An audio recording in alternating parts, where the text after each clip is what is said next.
Hi y'all, welcome back to my channel. For those of you who are new, my name is Ronkat, and I love to talk about travel, career, and general living tips.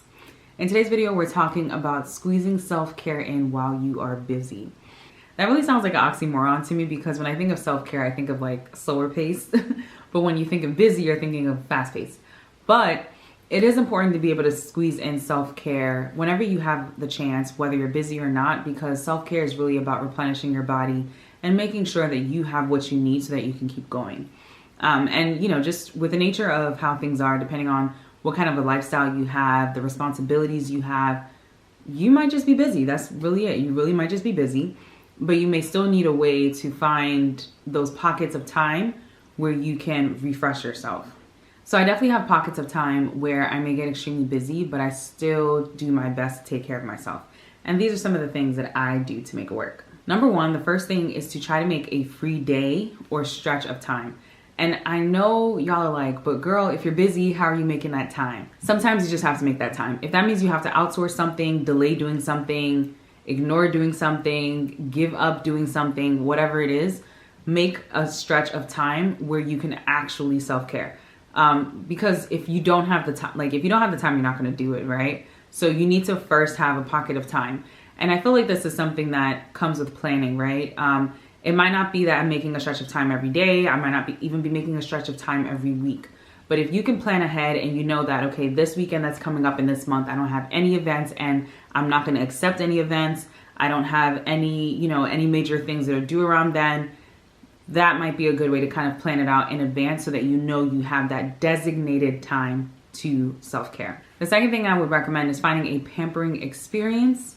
Even if it's a DIY, right? And so everyone differs in kind of what they find pampering. For some people, it's skincare, like being able to do a proper multi-step skincare routine in the morning is self-care. So whatever it is that is important to you to take care of yourself, your mind, your body, whatever it is, try to find those things that are experiences or that you can kind of build into your day. So for me, one of the things I like to do at times when I really have time is to do like a sheet mask. I have a bunch at home that I purchased off like Amazon. I'll put it in the fridge and then I'll just rip it open, pop it on my face and just kind of lay in bed for a bit. Or I might just play some music and just kind of pray, meditate, whatever it is that I want to do during that time. So finding low effort things that you can do that still feel like a good experience and that can still help you to disconnect, even if it's only for 5 minutes, can be very worth it as well. The third thing for me is to be mindful of your diet and your hydration. Now, when it comes to self-care in general, there are a lot of things that are very person-driven, but diet and hydration should not be person-driven. Like, everyone should do their best to have a good diet based on whatever works for them and also make sure that you're hydrated. And so for me, that's one of the things that I really, really try to prioritize to take care of myself. And what that looks like sometimes is being super mindful of the ingredients that I'm using, the sort of snacks that I'm eating, how much water I'm drinking, just really making sure that I'm taking care of my body. Even if I'm in the midst of a busy day and I'm doing a whole bunch of things, I still try to make sure that as much as possible, I can take care of my body. A fourth tip that I found helpful is to pair walking with other activities. Now, there's some things that you kind of just have to do. Maybe it's taking a phone call. Maybe it is reading a book for work. Maybe it is listening to a recorded session, whatever it is.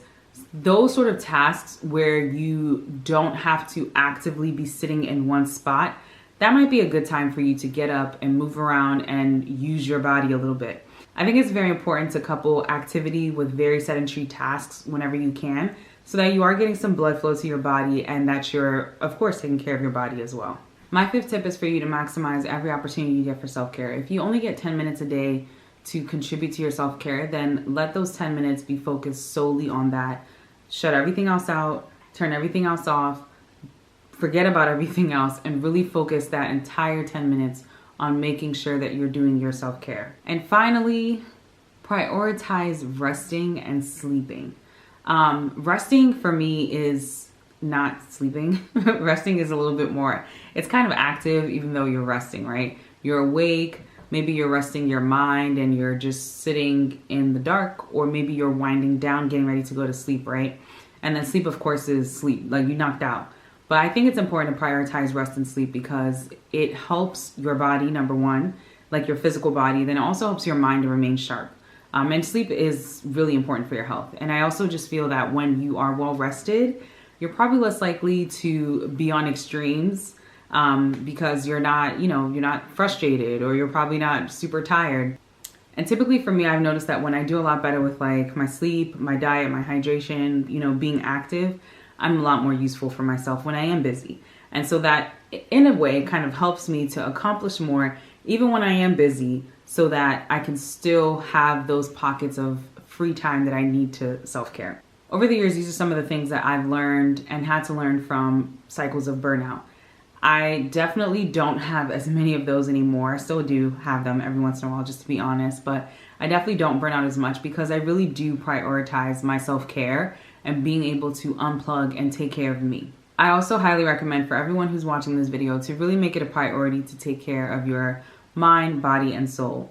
You really want to make sure that you are prioritizing self-care and that you are able to continue to just build yourself as an individual. Let me know in the comments your favorite activities to do in your self-care moments. As always, please like this video, share with others, and subscribe to my channel for more travel, career, and general living content. See you next time.